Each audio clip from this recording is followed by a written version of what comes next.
Organisasies staan vandag voor 'n unieke uitdaging, balansering van hul sosiale en finansiële verantwoordelikhede. Terwyl finansiële doelwitte ekonomiese stabiliteit verseker, fokus sosiale verantwoordelikhede op etiese gedrag en maatskaplike impak. Hoe bestuur hulle hierdie dubbele rol? Sosiale verantwoordelikhede gaan oor meer as net goeie bedoelings. Hulle sluit in die vermindering van koolstofvrystellings, die versekering van werknemersveiligheid en die deelname aan korporatiewe filantropie. Hierdie aksies ondersteun benadeelde gemeenskappe en bevorder etiese bemarkingspraktyke. Oorweeg 'n maatskappy wat belê in hernubare energie. Deur die vermindering van sy koolstofvoetspoor, dit help nie net die omgewing nie, maar bou ook 'n positiewe handelsmerkbeeld. Dit is die kern van sosiale verantwoordelikheid. Finansiële verantwoordelikhede is van kardinale belang vir 'n organisasie se oorlewing. Dit behels die bestuur van koste, die verskaffing van aandeelhoueropbrengste en die skep van werksgeleenthede.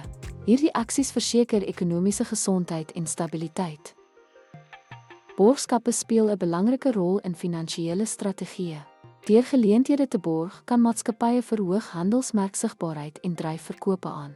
Dit bevoordeel nie net die maatskappy nie, maar ook ondersteun die breër ekonomie.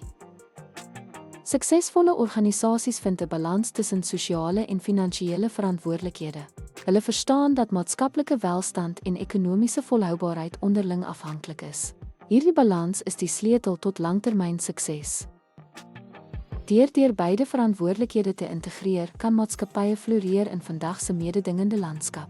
Hulle het nie net winsgewendheid verseker, maar ook 'n positiewe bydrae tot die samelewing lewer.